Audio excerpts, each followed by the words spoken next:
어느덧 8월입니다. 2015 일민년이 시작된 지가 엊그제 같은데 벌써 절반이나 흘렀네요. 연초에 벅찬 마음으로 계획했던 것들을 중간 점검해볼 때입니다. 외국어를 공부해볼까? 한 달에 한두 권씩은 책을 읽어야겠다. 하루에 1시간은 운동을 하자. 자격증을 따볼까? 연애를 하고 싶다. 기타 등등. 사람의 수만큼이나 많은 계획과 목표가 세워졌을 겁니다. 누군가는 잘 해나가고 있겠고, 그보다 많은 이들이 바쁘다는 핑계로 조금씩 게으름을 피우고 있겠죠. 모르긴 몰라도 절반도 버티지 못하고 계획을 포기한 이들도 적지 않을 겁니다. 저도 그 중에 하나네요. 얼마 전 한강 다리 밑에 앉아 맥주를 홀짝이며 흘러가는 강물을 멍하니 바라본 일이 있었습니다. 시간은 강물처럼 막힘없이 흘러가는데 나는 여기서 무얼 하고 있나 하는 생각이 들더군요. 시냇물이 모여 큰 강을 이루고 흘러 마침내 바다로 나아가는 것처럼 우리네 삶에도 뚜렷한 목적지가 있다면 얼마나 좋을까 하는 생각을 해봅니다. 때로 지루하고 버겁고 의미 없게 느껴지는 일상 속에서도 박차고 일어나 기운차게 생활하시길 바랍니다. 어떠한 오늘도 어저없이 찾아올 수는 없으니까요. 그럼 무비신의 영화방 방송을 지금 바로 시작하겠습니다.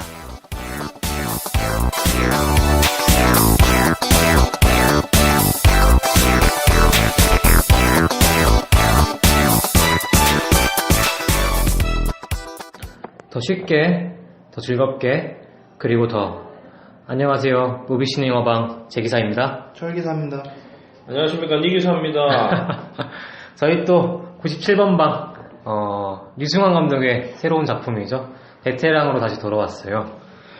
우리가 저번 이제 방송에 랑 기사님이 있었는데, 랑 기사님이 오늘 급하게 또 속초 쪽에 일이 있으세요. 출방 가신 건가요, 거기까지? 그런 것 같아요. 네.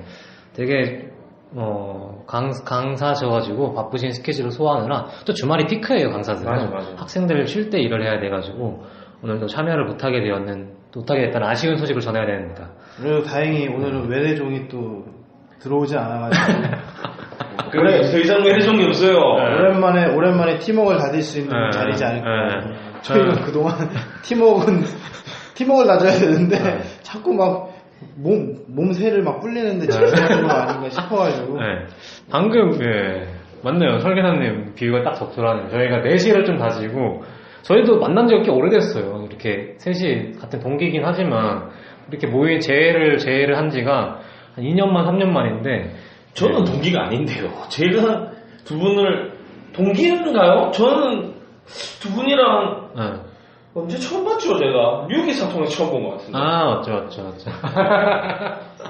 맞죠. 니기선님은 동기는 아니에요. 동기는 아니지만. 안지가 꽤 됐는데. 안지가 오래됐죠, 네. 네. 그렇게 알고, 또 다시 만나기까지 좀 텀이 있었는데, 그 텀을 생각하지 않고, 너무 무리하게 우리가 몸짓을 불리지 않았나. 네. 지난번 암살을 편집을 하면서 정말로 좌절을 많이 했습니다. 네. 저희 말하는 김에, 지난 방송 AS 하죠. 네. 바로. 일단 사과부터 드려야 될 것 같아요. 지난 방송, 일단 기술적으로 굉장히 문제가 많았습니다. 다들 들어보셨겠지만 이게 아무래도 방송이 퀄리티가 사실 듣는데 방해가 될 정도로 하면 안 되잖아요. 근데 사실 뭔가 기술적으로 굉장히 문제가 있었던 것 같습니다. 저희가 많은 고민을 했어요. 이 녹음을 올려야 될지 말아야 될지에 대해서 굉장히 많은 고민을 했지만 그래도 저번 주에 무슨 영화 있었죠? 저희가 암살 있었죠? 네. 암살이라는 큰 영화를 우리가 또 빼고 안 짚고 넘어갈 수가 없어가지고 또 올리긴 했는데 사과의 말씀을 꼭 해야 될 것 같아요. 예, 모두가 다 한마음으로 사과를 드립니다. 네. 기술적인 문제도 있었지만 또 문제가 이게 저희가 리뷰 방송인데 너무 우리가 스포일러가 영화의 그러니까 중요한 맥락을 안 밝히려다 보니까 정작 중요한 얘기를 많이 못하고 넘어간 부분이 있었어요. 그 부분에 대해서도 좀 죄송하다는 말을 드리고 싶네요. 이제 저희가 그걸 밝혀야 될 것 같아요. 이 방송은 리뷰 방송입니다. 그래서 스포일러가 있을 수가 있어요. 그렇죠. 들으실 때 그걸 좀 감안하시고 이왕이면은 영화를 보기 전에보다는 보고 나서 한번 들으시거나 아니면 나는 이게 스포일러 내용이랑 상관없다, 나 좀 알고 볼란다 이러시는 분들이 좀 들으셔야 되지 않을까. 맞습니다. 그런 생각이 듭니다. 네. 그런 말 하면 우리 하는 게 되게 모순적인 게 뭐냐면 우리가 항상 코너 끝에 볼지 말지 추천 코너 있잖아요. 맞네. 그런 걸 해놓고 우리가 보고 와서 들으라 이러면 근데 이번 영화는 조금 결말이 뻔해, 솔직히 말해서. 영화 제목만 보고 어떤 캐릭터 구도만 봐도 결말은 나오는 영화이기 때문에 그렇게 뭐 스포일러나 결말 걱정은 안 하시고 들어도 충분히 괜찮지 않을까 싶네요. 예, 맞습니다. 그러고 이제 저희가 약속대로 네. 지금 예매권 이벤트를 맞죠. 예. 시작했습니다. 네. 그래서 지금 2분 정도가 지금 수령을 하셨습니다. 네. 그런데 이제 안타깝게도 자꾸 먼저 보셨더라고. 맞죠. 예, 예매권을 드렸는데 아이고 제가 이미 봤네요. 네. 2번 드렸는데 2번 다 그랬어. 네. 근데 참 그분들 정말 대단하신 게 뭐냐면 특히 제가 이 바로 직전 같은 경우에는 베테랑을 예매권을 드렸어요. 맞죠? 근데 예매권을 개봉하고 이틀 뒤에 드렸거든요. 네. 와, 근데 이미 본기라. 아이고, 내가 어제 봤는데. 어. 저희 방송 들으시는 분들이 이 정도로 정말 신작 영화를 이 정도로 빨리 보신다는 정말 어떤 매니아들이 들으신다. 뭐 이런 생각이 좀 들더라고요. 저희도 자부심이 드네요. 예.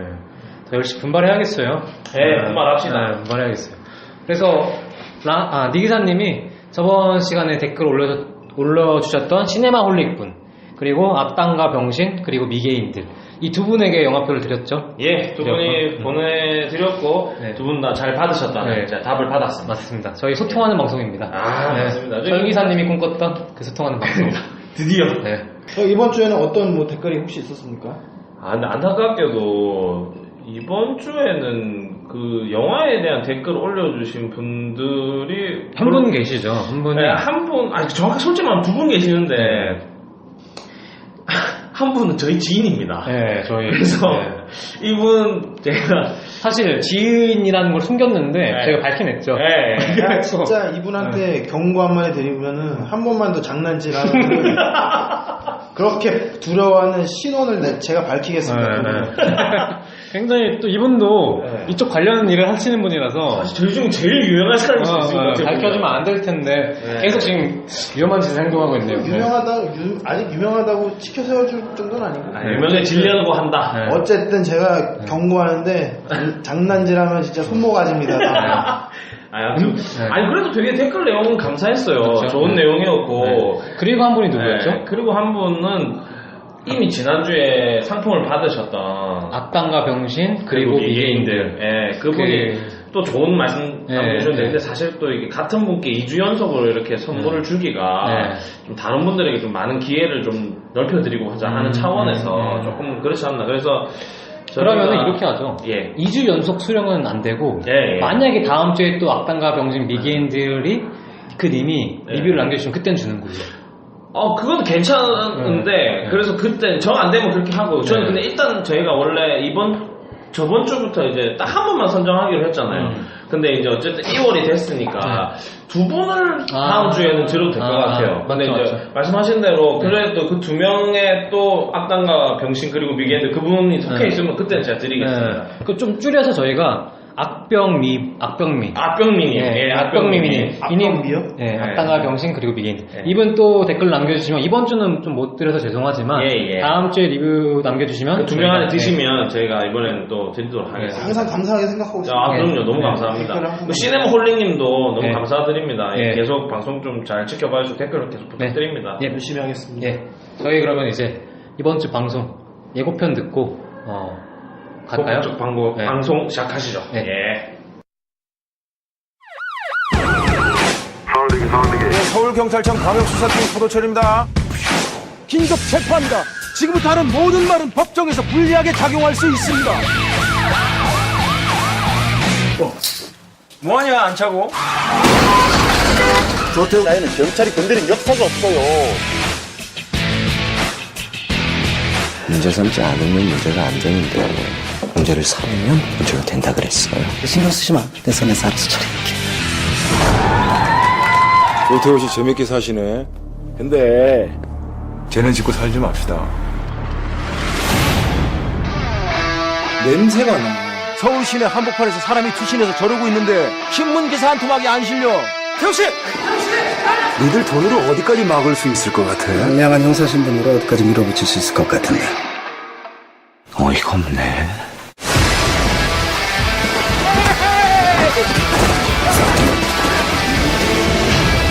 내가 죄 짓고 살지 말라 그랬지. 나한테 이렇게 뒷감당할 수 있겠어요?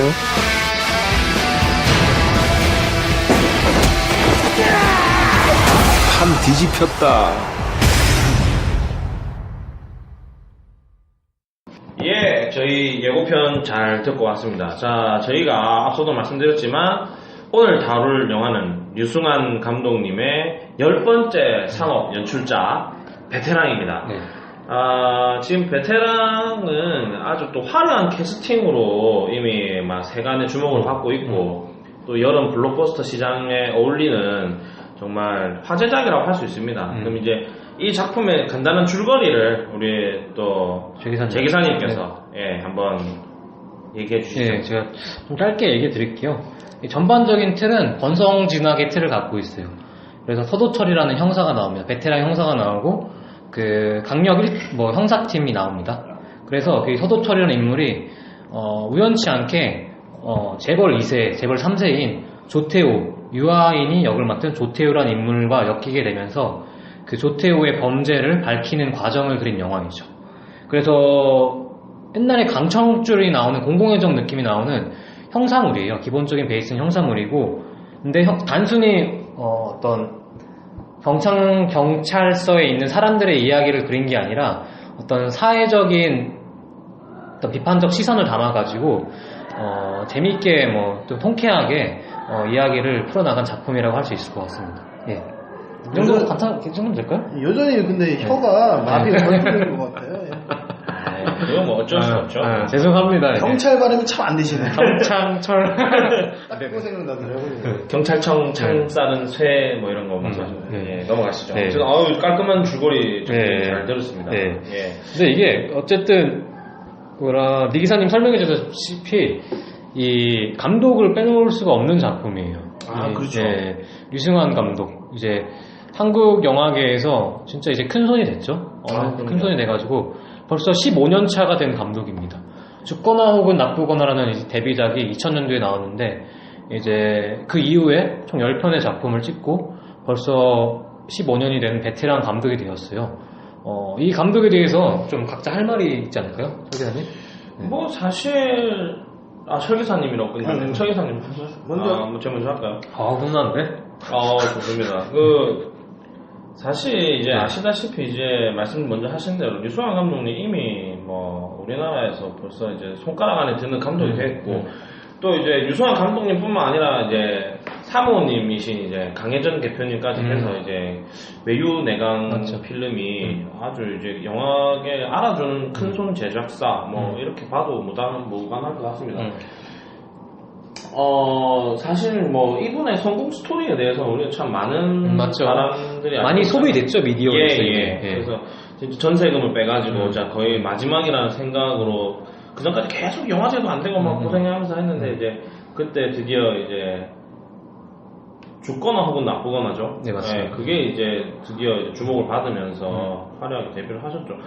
그런데 사실 요 근래에 이제 이름이 거론되는 몇몇 감독님들 있지 않습니까? 요 이제 소위 이제 2000년대 이후로 이제 주로 한국 영화의 르네상스를 이제 담당하고 있는 감독들이 있죠. 제2의 르네상스라고 볼 수 있는 그분들 가운데서는 사실 어떻게 보면 아직 1000만을 못 찍어본 감독님이십니다.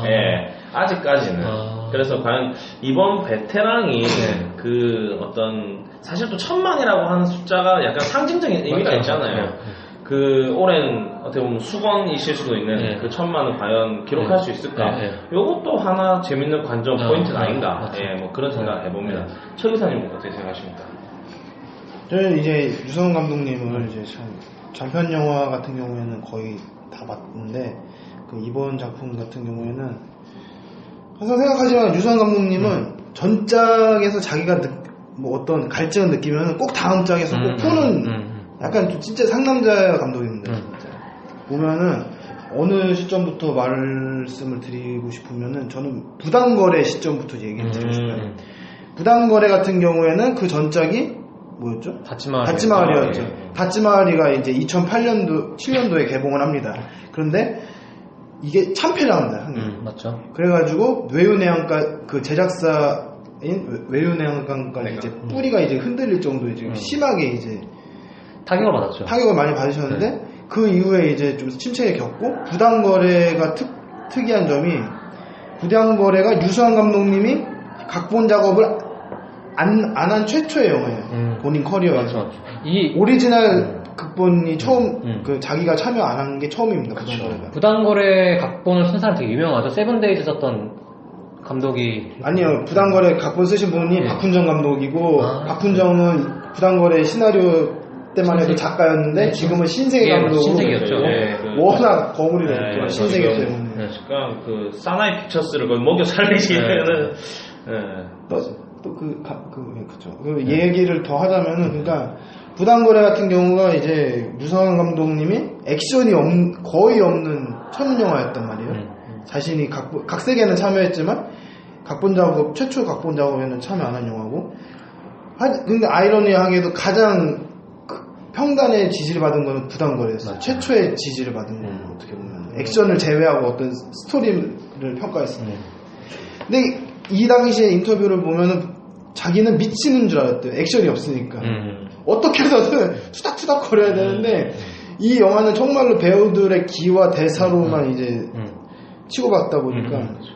근데 그 이후 이제 차기작 이제 100억짜리 대작 이제 베를린이 나오지 않습니까? 아, 베를린 재밌었어요. 개인적으로. 오락영화. 베를린도 약간 호불호가 많이 갈렸어요. 스토리적으로는 다시 과거의 유승환의 어떤 단순성으로 돌아갔다는 얘기가 있고 액션만 따지고 보면은 정말 진짜 어떤 경지에 올랐다 유승환은. 전지현이 또 그렇죠. 그때 또 전지현이 또 애매한 게 또 베를린의 주역들이 암살의 주역이 돼가지고 또 맞자 다이다이를 지금 뜨고 있죠. 참 한국 영화는 참 배우폭이 그렇게 보면 좁은 것 같아요. 진짜 작아요 배우풀이. 그놈이 여기 갔다 저기 갔다. 얘기를 마저 하자면은 또 베를린에서는 또 엄청 거액을 쓰다 보니까 또 스트레스가 너무 심했대요. 암울한 얘기에 암울한 제작 어떤 중압감 이런 것 때문에 그걸 털어버리기 위해서 베테랑을 찍었답니다. 호쾌한 활극을. 그래서 제가 봤을 때 근데 베테랑 보신 분들은 알겠지만 정말 자기 욕망에 충실하게 찍었다는 게 저는 이 영화에서 성공했다. 개인적으로 체화됐던 어떤 경험들이 다음 영화에 투사되는 그런 감독이다. 그렇죠. 맞죠. 저 같은 경우에는 사실 류승환 감독을 얼마 전에 봤어요. 1대1로 본 게 아니라 이 철기사님이랑 저랑 산다 GV 시사회를 갔는데 그 당시에 박정봉 감독을 응원하기 위해서 류승환 감독이 나왔더라고요. 근데 류승환 감독이 박정봉 감독이랑 좀 친한데 산다를 보면서 했던 말이 있어요. 이 박정봉 감독의 산다가 굉장히 투박한 작품이잖아요. 투박하지만 자기는 이 영화를 보면서 경험할 수 있는 영화라. 이게 무슨 말인고 하니 요즘 영화를 보면은 경험할 수 있는 영화가 없다. 그러니까 뭔가 영화를 보면서 이 관객들이 어떤 경험하는 느낌을 들고 이 영화를 보면서 감독이 영화를 찍으면서 느꼈던 감정들을 느낄 수 있는 영화들이 그렇게 경험할 수 있는 영화들이 요즘에 존재하지 않는다. 근데 그거에 영화계의 문제일 뿐만 아니라 영화 감독의 문제이기도 하다. 왜냐하면은 뭔가 경험하는 영화를 만들기 위해서는 끊임없이 감독 자신이 고민을 해야 되고 어떤 경험을 하기 위한 어떤 베이스가 있어야 되는데 그거를 흔드는 유혹들이 많은 거예요. 쉽게 갈 수 있는 길들이 많으니까. 쉽게 상업 영화 찍고 쉽게 재밌는 영화 찍고 쉽게 대작을 짤 수 있는 방법이 많으니까 철학적으로 사회적으로 고민할 수 있는 그런 폭이 줄어드는 거죠. 그런 영화일수록. 근데 그것도 자기 이제 생각인 것 같아요. 이제 감독이 나이가 들어가고 감독이 이제 10년, 20년 차가 될수록 그런 영화를 찍기보다는 쉬운 영화를 찍는데 이제 박정범 감독의 영화는 그렇지 않다라는 거죠. 근데 제가 정작 류승환 감독의 베테랑을 봤을 때 자기 영화는 어떤가? 이게 솔직히 말해서 죽거나 혹은 나쁘거나 또 그 다음 작품 뭐였죠? 바람이 두 번째가? 아니요, 전도연 씨. 피도 눈물도 없이. 피도 눈물도 없이. 그거 보면은 그 류승환 감독 캐릭터가 드러나잖아요. 걔가 사실 영화의 메인스트림 감독은 아니잖아요. 우리가 흔히 떠오르는 메인스트림 감독은 명문대 철학가, 명문대 사회학과 나와가지고 막 이렇게 하는 사람인데 어떤 사회의 반항기, 어떤 메인스트림이 아닌 사람들이 할 수 있는 고민들이라든지 사회적 특유의 시선들이 담긴 영화들이 많았거든요.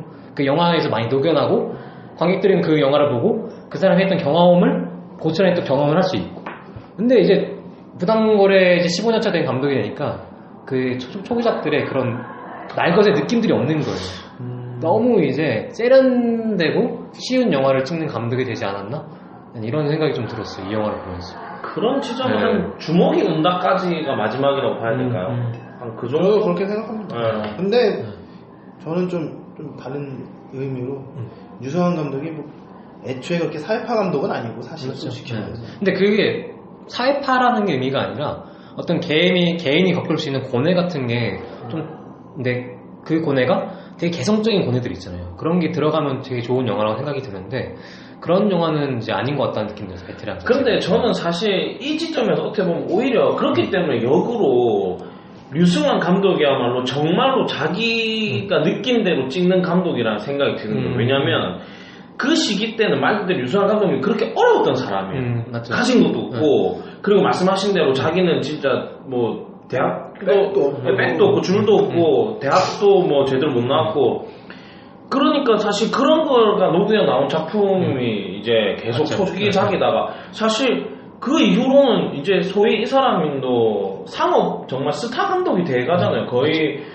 찍는 것마다 잘 돼가고 그러면서 자연스럽게 실제로 그게 그렇지 않을지는 잘 모르지만 그래도 당연히 상식적으로 봤을 때 그 시절보다 자기가 훨씬 편안하고 훨씬 더 뭔가 가진 게 많은 사람이 됐을 거 아닙니까? 솔직히 그 시기에 찍으니까 또 그거에 맞는 영화가 계속 나오는 거 아닌가. 그러니까 어떻게 보면 그렇기 때문에 오히려 초기에 그런 고민을 버렸다기보다는 내가 지금 처한 상황에 정말 맞는 영화를 계속 찍고 있는 거 아닌가 뭐 그런 생각도 듭니다. 저는. 맞습니다. 뭐 저 회사님 하실 말씀? 뭐 저는 뭐 약간 좀 맺은 말로 하자면은 제 기사님 말씀 맞는데 제가 개인적인 의견으로는 이 감독의 어떤 성향이 바뀌었다기보다는 저는 한국 영화의 시스템이 결국 이렇게 만들었다. 그렇게 제 기사님처럼 아쉬움을 느끼시는 분들이 있다면은 제 생각에는 좀 약간 좀 시스템 맞죠. 이런 거에 의해서 그러니까 점차 유명한 어떤 네임드된 감독이 될수록 자기 얘기를 할 수 있다기보다는 제작사가 원하는 그런 영화를 찍을 수밖에 없는 게 현실이지 않을까요? 네. 그러니까 달리 끌면서 좀 들은 얘기 있잖아요, 또. 아니 저희가 뭐 현장에서 느끼는 게 있잖아요. 근데 이런 게 있습니다. 현장에서는 제작사가 왕이거든요. 또. 맞죠. 근데 또 제작사 입장에서 보면 투자 배급사가 왕이에요. 투자 배급사 입장에서 보면 극장이 또 왕이에요. 근데 사실 우리나라 구조가 투자 배급 극장을 보통 대기업들이 다 갖고 있으니까 이게 사실 여러분 너무 많이 들었잖아요. 진짜 문제다. 근데 개선이 안 됩니다. 왜 안 됩니까? 정권이 안 바뀌어서 그래요. 너무 진짜 이거 산방법인데 거의. 아니 이해는 하겠는데요. 약간 좀 논리 구조는 약간 애국 보수랑 다를 바가 없어요. 약간. 아니 내가 뭐 애국 보수니 뭐 수군 그런 건 저도 모르는데 솔직히 저는 그렇게 생각합니다. 이제 이제 실명 거론 안 하려고 그랬는데 이명박 5년 박근혜 5년이 합의 10년 아닙니까? 나라가 망가질 때고 망가지는 거 보고 있잖아요. 우리가 내년에 여러분 총선이 있습니다. 이제 못 살겠다 바꿔보자. 진짜 내가 못 살겠습니다. 이거 이제 전적인 니 기사님의 의견입니다. 예, 내 의견입니다. 내 현장에서 달리 끄는 막노동꾼인데 내가 진짜 힘들어가지고 못 살겠습니다. 나라가. 그렇습니다. 저희 이제 영화로 돌아오시죠. 저희 이제 여기까지 얘기하고 감독 얘기 여기까지 하고 배우 얘기로 넘어가요. 사실 주연 배우가 2명이죠. 서도철 역을 맡은 황정민, 맞습니다. 그리고 조태호 재벌 3세 역을 맡은 유아인인데, 전 개인적으로 이 황정민보다는 유아인이 더 눈에 띄긴 했어요. 유아인이 더 눈에 띄었는데 어떻게 생각했어요? 다들 배우 쪽에는? 배우로는 보죠. 배우의 시선은. 저는 황정민 배우님이야 워낙 연기 잘하시고 진짜. 근데 확실히 앞에서 서두에도 말했듯이 제 기사님이 공공의 저 강철중이 많이 떠오르죠. 아무리 봐도 서두철 캐릭터는 엄청 강렬했죠. 강철중이. 그럼요. 저도 유한인 캐릭터가 강렬할 수밖에 없어요. 그렇죠. 그 배역을 하는 것 자체가 임팩트가 있을 수밖에 없어요. 근데 링기사님도 어디서 들으셨는지 모르겠는데 제가 그러니까 접하기로는 유아인이 1순위가 아니었어요. 와, 원래 누구였어요? 원래 1순위는 김수현이었습니다. 에이, 그건 아니다. 근데 김수현이 네. 거부를 한 거예요. 거절을. 근데 저는 훨씬 나. 이런 생각이 들어요. 근데 유아인이 조태호 연기를 기가 막히게 했죠. 김수현이 하는 이런 연기 상상이 안 가잖아요. 어떤 보고 싶은 왁구도 거. 안 쓰잖아요. 그쵸. 근데 재밌겠다. 했으면 잘했을 것 같아요. 김수현이라면 진짜 다른 배우를 발견했어요. 이거 아쉬운 거죠. 그러니까 이미지 때문에 못한 건 이해는 가는데 이거 아쉬운 거죠. 근데 뭐 배우에 대해서 얘기를 제가 하자면 저는 솔직히 물론 지금 배우의 면면이 너무나 화려합니다. 뭐 주연인 황정민, 유아인뿐만 아니라 뭐 유해진, 오달수, 천호진, 네, 천호진, 정웅인. 오대환, 정웅인, 정만식, 송영창, 진경. 진짜 뭐 배성우도 나오잖아요. 배성우. 너무 정말 하나같이 굉장히 정말 이름만 들어도 알만한 굉장한 분들이고, 심지어는 장윤주 미스봉 역할로 나오는 장윤주 씨까지도 연기를 너무 잘하시더라고요. 그래서 정말 저는 이 정도의 최근에 계속 연이은 대작들이 있지만 그 중에서도 이렇게 연기가 정말 다들 잘하는 거는 암살 그 정도인 것 같아요. 그리고 이번에 베테랑이 저는 정말로 너무 잘 어울려졌다. 그리고 사실 제 개인 취향은 암살에 더 가까웠지만 솔직히 영화관에서 그냥 내가 웃고 즐기고 내 스트레스를 확 쏟았다 그런 기준으로 본다면 난 솔직히 베테랑에 점수를 더 주고 싶거든요. 근데 그거를 할 수 있었던 원동력은 배우들의 그 캠이었다는 거죠. 그리고 카메오로 나온 배우들까지도 정말 제 몫을 해주잖아요. 그 사람 누구죠? 마동석. 마동석 웃겼죠. 거기서 폭소가 터지지 않습니까? 그런 게 배우들의 케미가 정말 좋았다. 그리고 그리고 저는 요새 진경 이 배우 내게 되게 좋은 것 같아요. 요즘 되게 많이 나오고 많이 나오시잖아요. 진경이 여기서 어떤 역을 나오죠? 황정민 와이프로 나오는데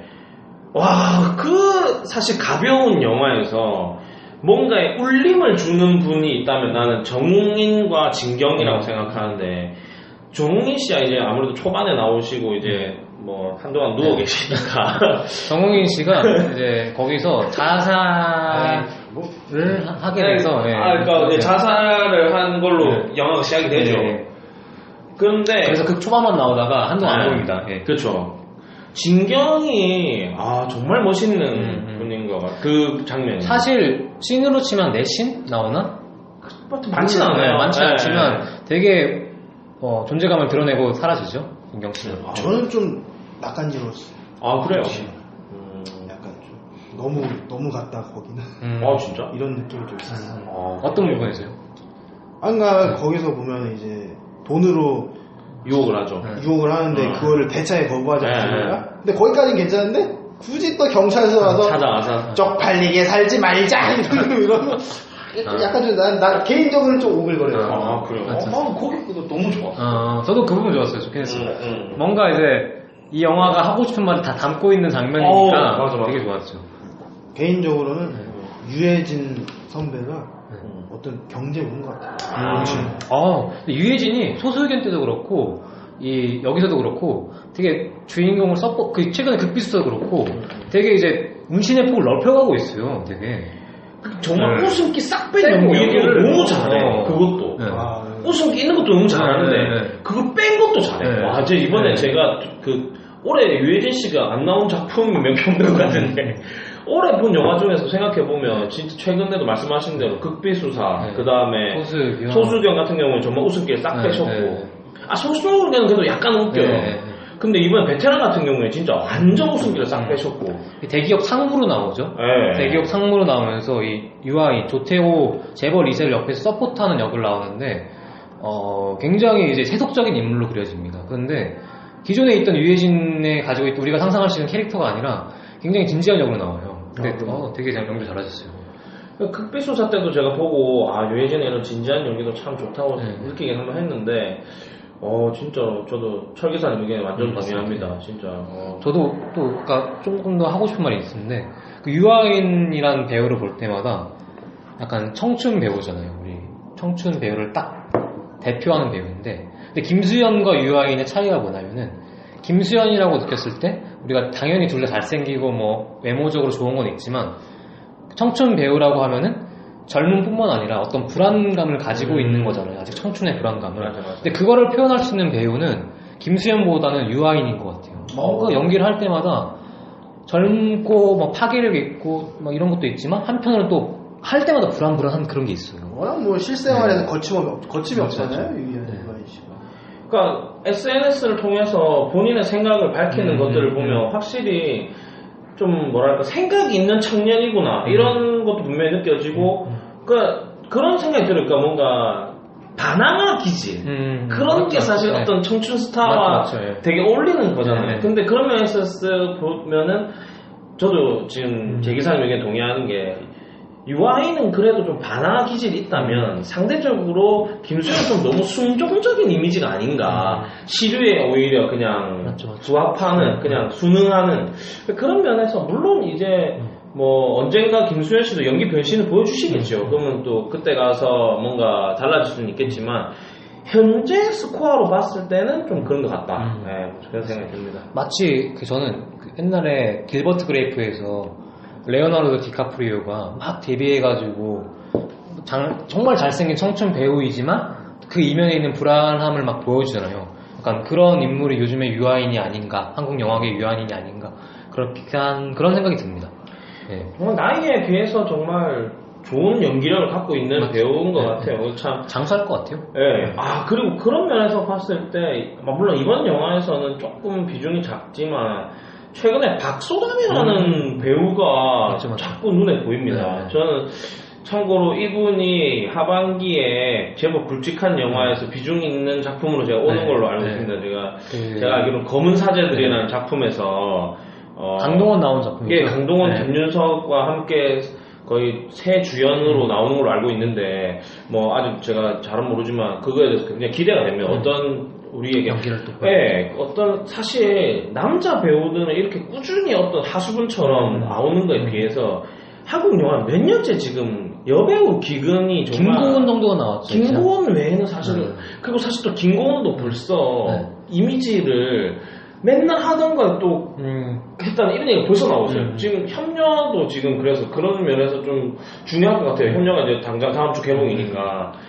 근데 사실 말씀하신 대로 김고은 외에 지금 아직까지도 송혜교도 사실 그 영화 쪽에서는 그렇게 사실 핫한 배우는 아닌 것 같고. 아직도 뭐 전도연, 네, 전도연, 뭐 전지현, 뭐 김혜수. 이제 거의 40줄이 돼가는 그렇죠. 배우들이 아직도 한국 영화계에서 메인 여배우들이니까 좀 새로운 인물들이 나와야 될 필요가 있는 것 같아요. 그러니까요. 근데 사실 또 생각해보면 뭐 이게 다는 아니지만 어떤 그 작품의 흥행성에 있어서 실질적으로 성공을 계속하는 배우는 사실 또 여배우 중에서는 손예진밖에 없어요. 다른 분들은 사실 요새 전지현 조금 배우가 타율이 좋아지고 있긴 한데 그러니까 참 그러면서 어찌됐건 몇 년째 이런 얘기 계속 반복하지만 여배우의 등장이 분명히 필요하다 그런 생각이 드네요. 근데 사실 박소담 씨는 여기서는 그렇게 많이 안 나와요. 베테랑. 네, 베테랑. 오히려 박소담이란 배우를 알고 싶으면은 올 봄에 개봉했던 경성학교. 경성학교.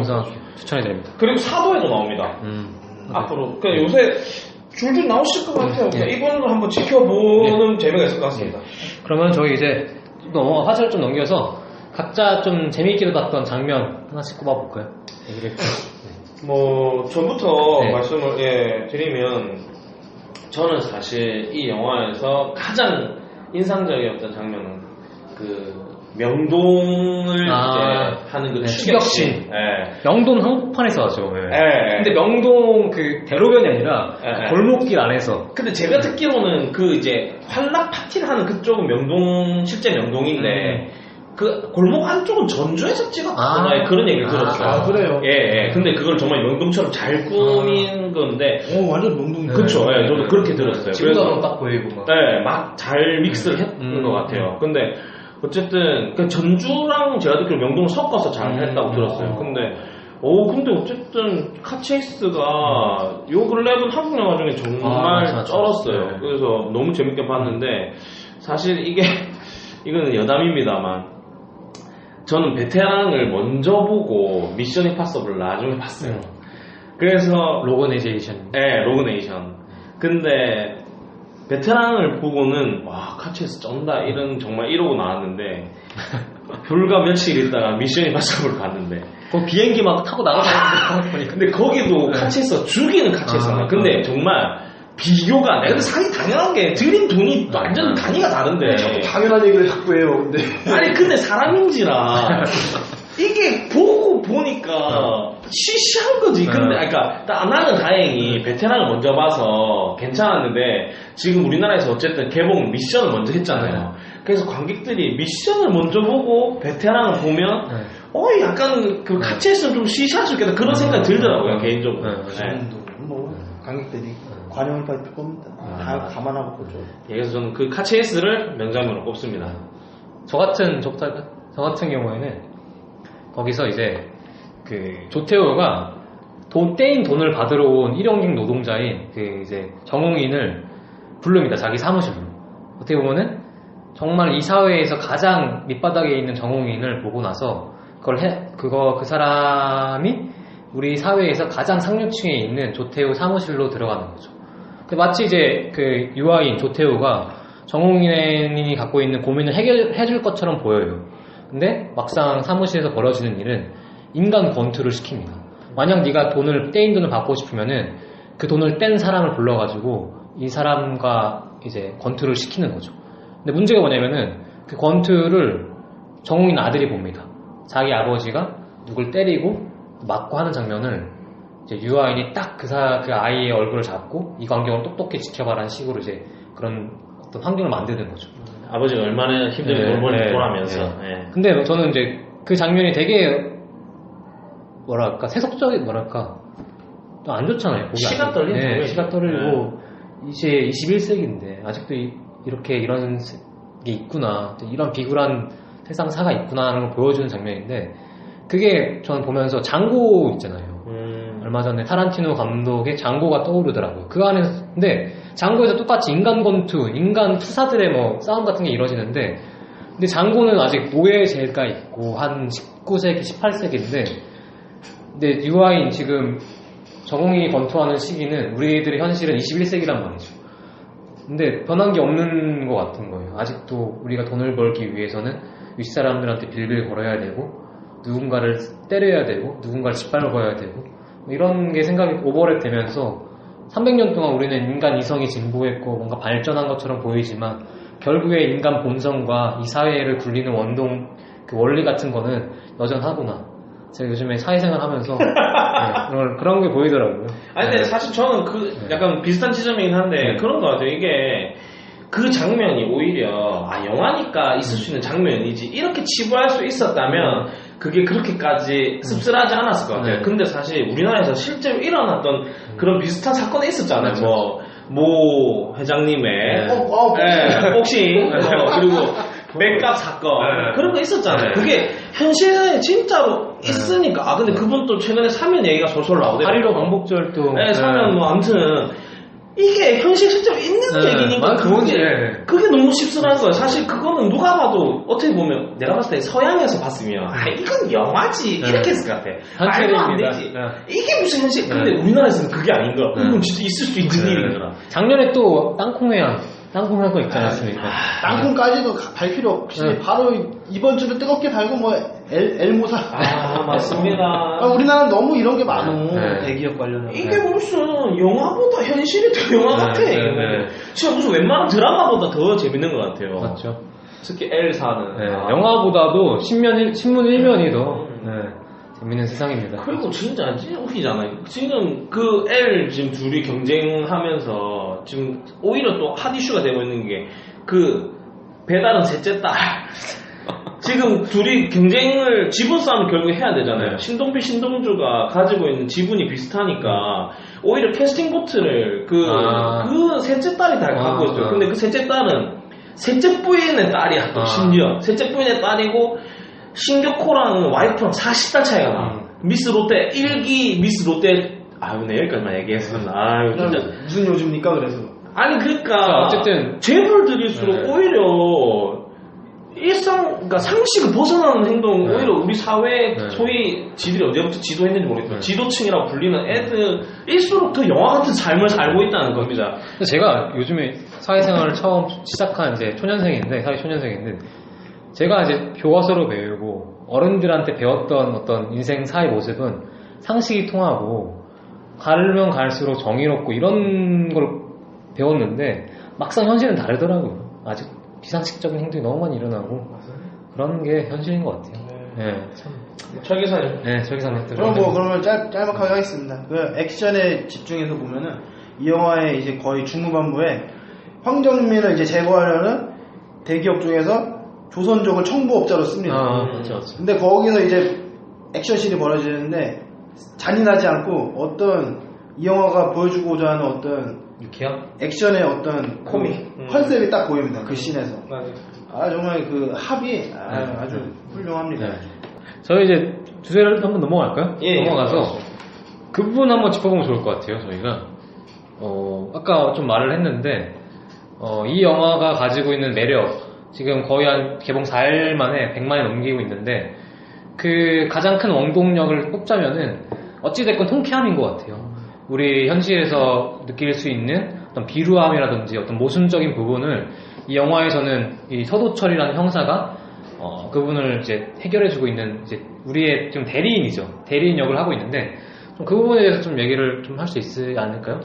근데 저도 네. 뭐 이 영화의 가장 큰 볼거리는 그건 맞습니다. 그리고 사실 저희가 지금 계속 어떤 한 궤를 잇는 것 같은 생각이 들긴 하는데 최근에 관객들의 분류는 좀 그런 것 같아요. 약간 극단적인 것 같아요. 아무 생각 없이 시원하게 볼 수 있는 영화를 보거나 아니면 진짜 좀 애국심이 끌어오르는 영화를 보거나 그래서 지금 올해도 매년 그렇지만 이 시장에 누가 승자가 될 것인가가 해마다 가장 큰 시장이기 때문에 관심이 집중되거든요.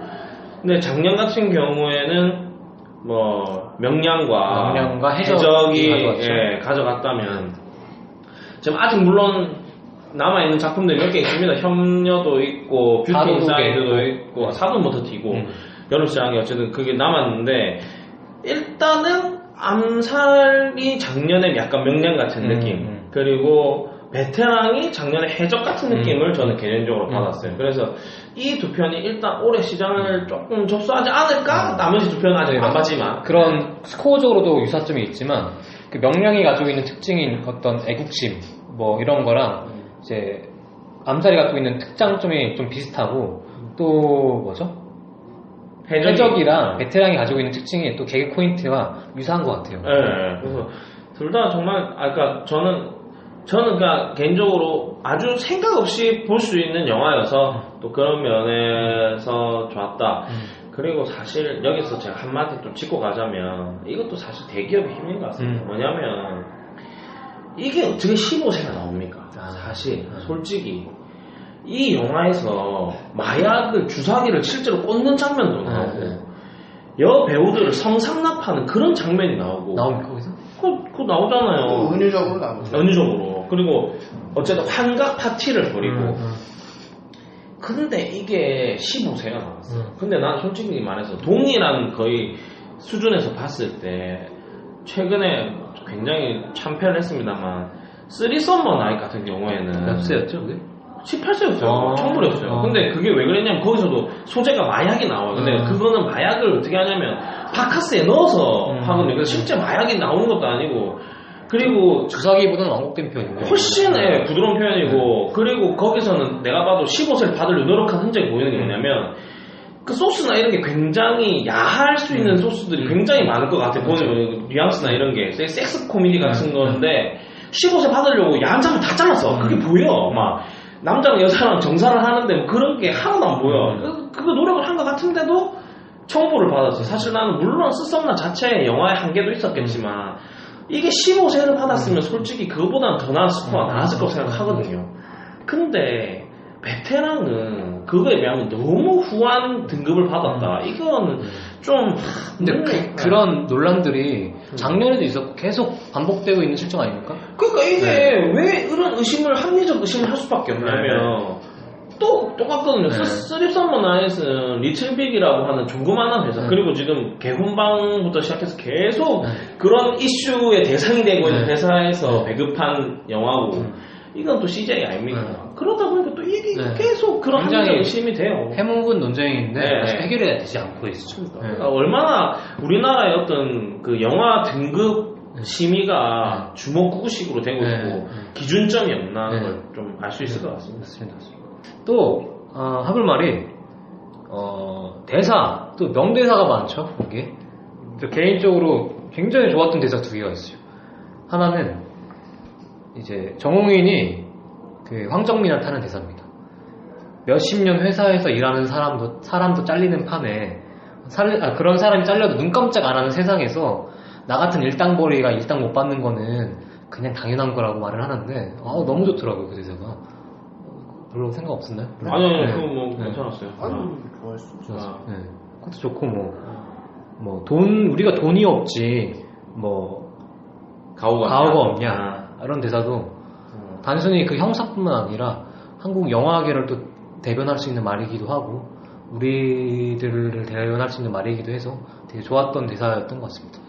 명대사들이 그러고 보니 좀 있었네요. 근데 사실 나는 너무 유쾌하게 봐서 그렇게 기억에 남는 대사가 있는지 몰랐는데 저는 오히려 판 뒤집혔다 이런 게 되게 인상이 남았는데 그런 생각이 드네요.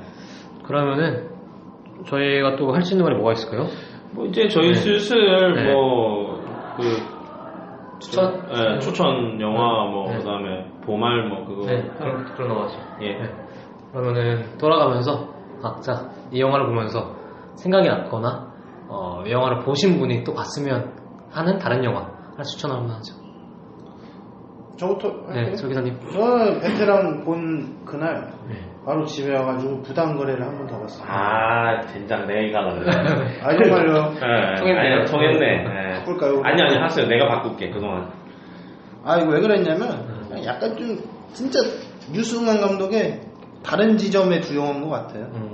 앞에서도 제가 살짝 말하긴 했는데 액션이 극도로 없는 유승환의 영화와 정말 대놓고 그냥 자기 하고 싶은 대로 지르는 어떤 영화 그 두 개를 비교해서 보면은 참 재밌습니다. 그래서 철 기사님은 유승환 감독의 전작인 부당거래 추천합니다. 리 기사님.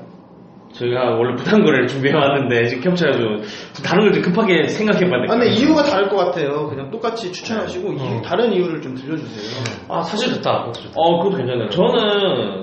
저도 부당거래를 추천했거든요. 근데 사실 이유가 아예 다르진 않아요. 왜냐면 유승환의 변천사를 한번 볼 필요가 있다는 생각에서 저는 이 영화를 골랐습니다. 근데 그게 왜냐하면 너무나 비슷한 유사한 주제이기 때문에 오히려 극명하게 비교가 될 거라고 생각하거든요. 그리고 앞에서 말씀하셨다시피 같은 감독이 만든 영화라고 볼 수가 있을까 하는 생각이 들 만큼 너무나 좀 다른 컬러의 영화고, 그리고 솔직히 말하면 연극영화과 그 다음에 영화 좀 본다는 사람들, 이런 사람들이 봤을 때 부당거래를 굉장히 높게 친다면 베테랑은 사실 굉장히 천대할 수 있는 작품이거든요. 그렇게까지 그래요. 왜 나쁜 사람들 만들어요. 아니 근데 사실 그런 거 있잖아. 소위 좀 뭐랄까요, 그걸 너무 고지식한 사람들, 고지식하거나 아니면은 좀 영화를 좀 너무 철학적으로 접근하신다거나 이런 분들.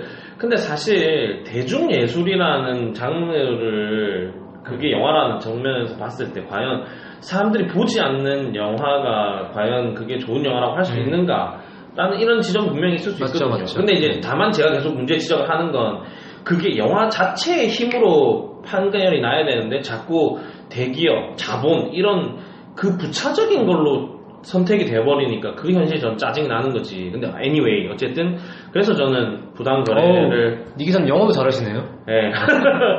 그런 측면에서 어쨌든 부당거래를 한번 같이 보시면 어떨까 생각이 들었습니다. 그러면은 니 기사님은 약간 철 기사님과 다른 이유로 네네. 부당거래를 추천했습니다. 마지막으로 저 같은 경우에는 아까 좀 말을 했었는데 타란티노 감독의 장고 이 영화를 추천해드리고 싶어요. 네. 너무 재밌지. 네, 서북인데 약간 18세기 미국 이제 초창기 미국 건립 때 나오는 이제 노예 제도, 뭐 어떤 인간들이 가지고 있는 어떤 정치적인 어떤 미개함들, 우리 본연의 어떤 욕심들, 욕망들, 사람이 사람을 부리고 이런 이제 어떤 뭐랄까 그런 인간성을 담아낸 영화인데 그 영화랑 이 영화랑 어떤 주제적인 일맥하는 부분도 있고 아까도 말했듯이 저는 유아인을 보면서 계속 레오나르도 디카프리오가 떠오르는데 나오죠. 네, 유아인의 향후 15년 뒤의 모습이 그 장고 속 레오나르도 디카프리오의 모습이 아닐까라는 생각이 들었어요. 그래서 그 영화를 보면서 이 두 지점을 좀 생각하면서 보면은 재밌지 않을까라는 생각이 들었습니다.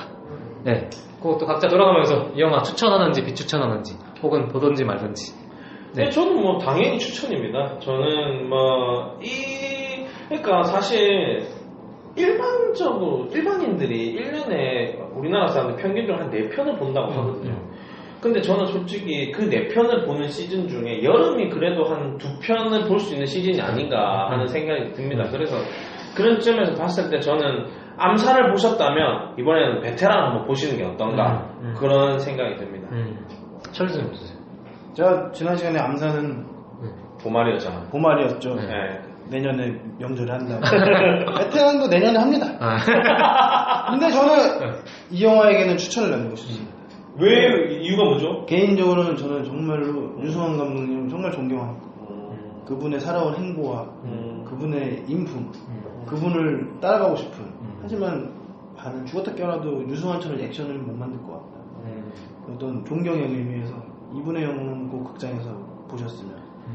유승환 감독님 홍대 합정 상수 요동네 술집에 자주 나오십니다. 저도 몇 번 봤어요. 네. 사실 지나가면서. 되게 소탈하신 분인 것 같아요. 또 철기사님이랑 행동 환경이 겹치네요. 또 보니까.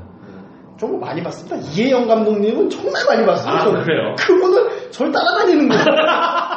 이혜영 감독님 경성학교 만든 무슨 소리십니까 지금? 아니 그분은 정말 많이 봤어요. 저는. 알겠습니다. 네. 저 같은 경우에는 저도 추천드립니다. 추천드리는데 이 시대에 이제 지금 뉴스 일면에 지친 많은 사람들이 이 영화를 보면은 통쾌해질 것 같아요. 그래가지고 그런 면에서 좀 요즘에 또 말도 많고 탈도 많은 세상이니까 그러면서 대리만족을 느끼면 좋을 것 같은 영화라서 추천드리겠습니다. 예. 거의 또 뭐 나머지 할 게 있나요? 아니요, 이제 마지막으로 공지만 하고 네. 저 처음 말씀드렸지만 이제 이번 방송도 보시고 네. 뭐 좋은 의견들 남겨주시면 추첨을 통해서 네. 이번에는 두 분께 이제 추후에 개봉할 영화의 예매권을 드리겠다. 그거 공지 하나 남기고 그걸 마무리하시죠. 그리고 또 좀 말씀드리고 싶은 게 저희가 다 소심해요. 소심해서 리뷰를 남겨주시면은 계속 상의하고 토의해서 더 나은 방송 만들기 위해 노력을 하고 있으니까 좀 얘기 많이 해주세요. 예. 네, 저희 요즘 이제 속빈말 안 하려고 노력하고 있습니다. 지금. 맞습니다. 예. 예. 노력하고 있으니까 좀 더 많은 의견 남겨주시길 부탁드리겠습니다. 네, 감사합니다. 지금까지 무비신의 영화방이었습니다. 감사합니다. 감사합니다.